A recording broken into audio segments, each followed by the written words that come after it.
In the heart of a bustling city stood a restaurant renowned for its exquisite cuisine, La Maison du Poulet, a place where the aroma of simmering sauces and spices filled the air, drawing in crowds from far and wide. At the helm of this culinary paradise was Chef Pierre, a man whose passion for cooking was matched only by his love for perfection. His dishes were not just meals, they were masterpieces, especially his famous chicken dish that had patrons returning time and again. But not all who yearned for a taste of Chef Pierre's chicken walked on two legs. Nestled in the alley behind the restaurant lived Max, a mischievous golden retriever with a fluffy coat and eyes full of playful intelligence. Max had a secret love for chicken, a love so profound that the mere whiff of Chef Pierre's cooking would send him into daydreams of succulent, juicy bites. It was during one such daydream that Max decided he would no longer remain a mere dreamer. He hatched a plan to sneak into the kitchen of La Maison du Poulet and taste the legendary chicken for himself. The kitchen was a fortress of culinary activity, with Chef Pierre orchestrating the symphony of clattering pots and sizzling pans. His loyal assistant, sous chef Mia, moved with grace and efficiency, her eyes always watching, learning, and anticipating Chef Pierre's needs. Waiter Tom, with his friendly smile and amiable nature, navigated the chaos with a tray of dishes, blissfully unaware of the caper that was about to unfold. Max's first attempt to infiltrate the kitchen was during the lunchtime rush. Disguised as a mop with a bucket on his head, he tiptoed past waiter Tom, who was too busy balancing a stack of plates to notice the peculiar mop moving of its own accord. However, just as Max neared the chicken, Chef Pierre turned, and with a sharp "Qui est là?" sent Max scurrying back to the alley, his heart pounding but his determination unwavering. Refusing to be deterred, Max spent the next few days observing the kitchen's comings and goings, noting the busy and quiet times, and the moments when Chef Pierre would step out to receive deliveries. It was during one such moment that Max saw his opportunity.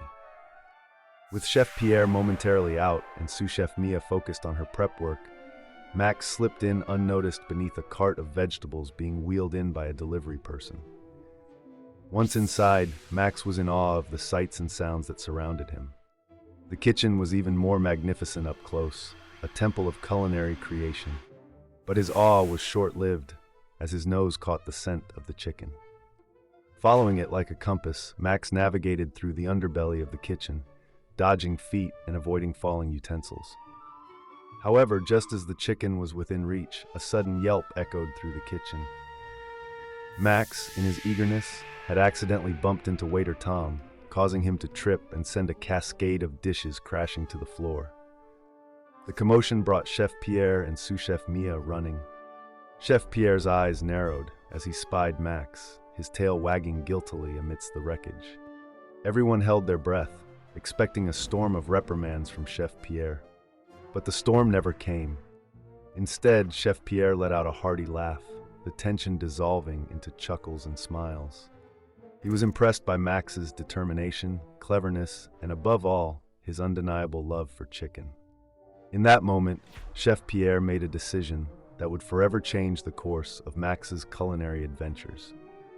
He knelt down, offering Max a piece of the coveted chicken, and as Max savored the delicious morsel, Chef Pierre announced that Max was to become the official mascot of La Maison du Poulet. Max would be allowed to visit the kitchen under one condition: he would no longer need to sneak around for a taste of chicken. Max's mischievous antics turned into a heartwarming tale of friendship and culinary adventures. Chef Pierre, with his serious demeanor and passion for cooking, found an unlikely friend in the playful and clever golden retriever.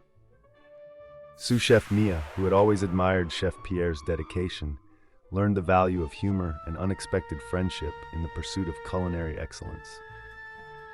And waiter Tom, who had often fallen victim to Max's capers, now shared laughter and stories with the furry mascot, bringing joy to the staff and patrons alike. As word of Max's story spread, patrons flocked to La Maison du Poulet not just for the famous chicken, but also to catch a glimpse of the culinary canine caper. Max, with his wagging tail and expressive eyes, greeted each guest with the same love and enthusiasm that had led him to that first, unforgettable taste of chicken. And so, amidst the clatter of pots and pans, the laughter of friends, and the shared love of food, Max found his forever home. La Maison du Poulet was no longer just a restaurant. It was a place where the love of cooking and the joy of friendship blended seamlessly, creating memories and dishes that would be cherished for years to come. Max, the mischievous golden retriever with a secret love for chicken, had not only found his favorite dish, but had also found a family within the bustling kitchen of La Maison du Poulet.